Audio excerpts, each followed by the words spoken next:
Salam saudara yang dikasihi Tuhan, puji Tuhan. Kalau kita mau mendengarkan firman Tuhan dan kita mau memberikan hati kita kepada Tuhan, mari kita terlebih dahulu kita akan berdoa kepada Tuhan. Bapa yang baik yang kami kenal dalam nama Tuhan Yesus, memberkati setiap kami, menyucikan, menguduskan setiap kami, supaya setiap kami Tuhan boleh diberkati, dipulihkan, dikuatkan, dan diberikan hikmat dan takut akan Tuhan. Supaya iman kami boleh percaya bahwa hanya Engkau satu-satunya Allah yang perlu kami sembah dan mengasihi dan takuti di dalam nama Yesus, supaya kami Tuhan sungguh-sungguh menaruh pengharapan kepada Tuhan. Kiranya Tuhan Kau memberkati setiap kami, menyembuhkan, memulihkan di dalam nama Tuhan Yesus. Haleluya, amin. Kerap kali kalau kita mendengarkan tentang pengakuan iman, kenapa selalu ada kata-kata pengakuan iman? Kalau kita mau merenungkannya, saudara, di dalam kitab Roma pasal 10 itu jelas dikatakan bahwa ada firman itu dekat dengan mulut kita, yaitu firman iman. Firman iman berarti firman itu datang, saudara, daripada Tuhan kepada kita dan melahirkan iman. Dan juga saudara disebutkan juga pengakuan iman. Pengakuan iman itu berarti saudara kita harus mengaku dengan mulut kita dan kita harus percaya dalam hati kita bahwa Tuhan itu juru selamat, saudara, Tuhan itu menyelamatkan dan sebagainya. Namun perlu juga dikatakan pengakuan iman itu di dalam zaman sekarang ini bahwa kita percaya Yesus adalah anak Allah yang dikandung, saudara, dari Roh Kudus, dan Dia adalah juru selamat yang mati demi dosa manusia, bangkit pada hari ketiga, dan kemudian Dia naik surga, dan kemudian Dia akan datang menjemput kita, dan lain sebagainya. Nah, itu pengakuan iman sekarang. Namun di zaman dahulu juga ada yang sebut pengakuan iman dari seorang raja yang bukan dari Israel, bernama yaitu Nebukadnezar. Dia raja yang cukup kuat dan yang menawan orang-orang Israel, yang mengalahkan orang Israel. Sehingga nubuatan dikatakan bahwa Tuhan akan memerintahkan hambanya untuk menghukum Israel. Yang percaya Tuhan kerap kali juga saudara meninggalkan banyak hal, saudara, yaitu mulai kembali ke berhala, berbuat kejahatan. Sehingga mereka kemudian ditawan. Kerap kali mereka bangsa Israel mengandalkan manusia, mengandalkan kerajaan lain, bukan mengandalkan Tuhan.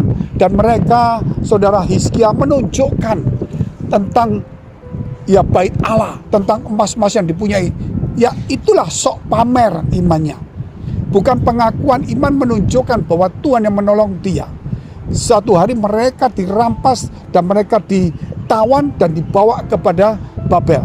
Namun suatu saat di dalam Daniel pasal 3 ayat 28 dan seterusnya, ketika Sadrak, Mesak dan Abednego itu, saudara, hendak dimasukkan di dalam dapur api karena mereka harus menyembah kepada raja sebagai dewa atau Allah. Namun apa yang terjadi? Mereka berkata nggak bisa. Mereka tetap mengakui Tuhan. Dan dia berkata bahwa Tuhan Allah sanggup melepaskan dia dari api. Namun jika Tuhan tidak melepaskan dia dari api, dia tetap percaya kepada Tuhan. Akhirnya dijebloskan ke dalam api yang lebih panas lagi. Bahkan yang mengawalnya pun akhirnya mati kepanasan. Tapi saudara, ketika mereka dijebloskan 3, ternyata bukan 3, ada 4 orang. Yang satu seperti muka dewa. Sehingga rambut mereka, Sadrak, Mesak, Abednego itu tidak terbakar.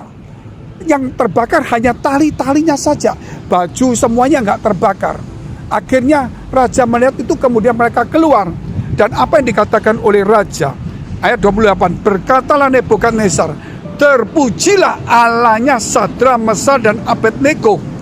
Ia telah mengutus malaikatnya dan melepaskan hamba-hambanya yang telah menaruh percaya kepadanya dan melanggar titah raja, dan yang menyerahkan tubuh mereka karena mereka tidak mau memuja dan menyembah Allah manapun kecuali Allah mereka. Ini luar biasa.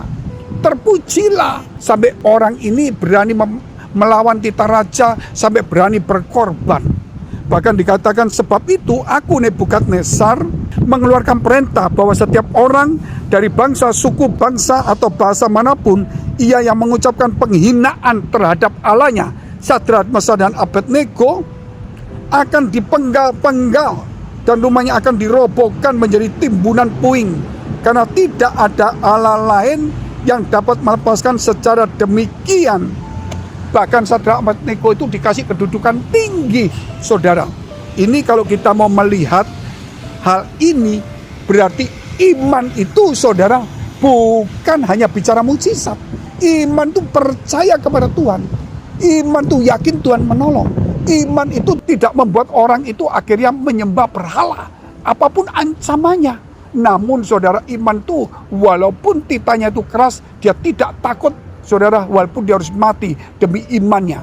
Disitulah kemudian kuasa Tuhan bekerja, sehingga orang lain, Nebukadnezar yang gak percaya, merasa diri dewa, akhirnya dia mengatakan, terpujilah Allah itu, tidak ada Allah lain selain dia. Siapa yang melanggar, ya, menghina, akan dipenggal-penggal, rumahnya akan dikosongkan, dibakar dan sebagainya, karena tidak ada Allah yang lain. Saudara, ini yang luar biasa, pengakuan iman yang seperti ini. Saudara, pengakuan iman saudara apa? Selain Yesus juru selamat, selain Yesus dikandung dari Roh Kudus, selain Yesus mati dan bangkit dari surga menyelamatkan kita, apa iman saudara? Apakah iman saudara mau berkorban? Apakah iman saudara mengakui, saudara, bahwa kekuasaan Allah itu berdaulat atas hidup kita, berani menyerahkan hidup kita, berani berkorban, berani, saudara, diancam apapun juga, asal kita tetap menaruh percaya kepada Tuhan. Itulah pengakuan iman saudara.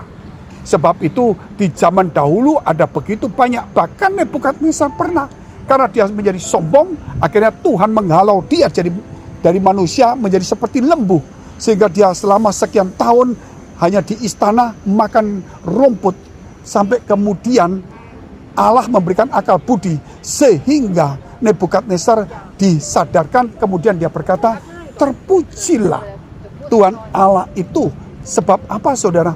Karena dia adalah Allah segala-galanya, dan dia bisa membuat manusia seperti ini, dan dia bisa menyembuhkannya. Itulah, saudara, berulang-ulang kalau kita melihat pengakuan iman seperti itu.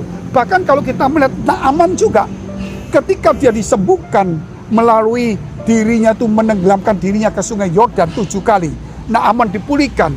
Ketika Naaman memberikan uang kepada Nabi Elisa, Elisa menolak, sehingga dia berkata, mulai hari ini aku akan menyembah Tuhan Allahmu, dan aku tidak mau sujud menyembah kepada lain. Ini Panglima Aram, saudara, yang tidak mengenal Allah Israel, tetapi kemudian dia percaya. Tetapi ampunilah kami, kalau saya pergi ke kuil, saya bukan percaya, hanya mendampingi raja.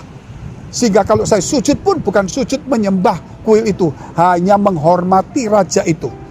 Tetapi hati saya tetap kepada Tuhan. Ini, saudara, iman yang perlu kita miliki. Iman ini bukan sekedar percaya Yesus juru selamat saja, sehingga kita yakin kalau sekali selamat tetap selamat. Tetapi apakah kita berani, saudara, iman kita diproklamirkan seperti Nebukadnezar, seperti Naaman dan sebagainya. Inilah satu tantangan. Walaupun saya susah, walaupun saya disakiti, walaupun saya dihina, disingkirkan, saya tetap mengampuni, saya tetap percaya Tuhan, saya tetap berharga, saya tetap melayani, saya tetap di gereja, saya tetap sungguh-sungguh. Haleluya. Jangan cuma sekedar percaya dan selamat. Berjuanglah untuk itu.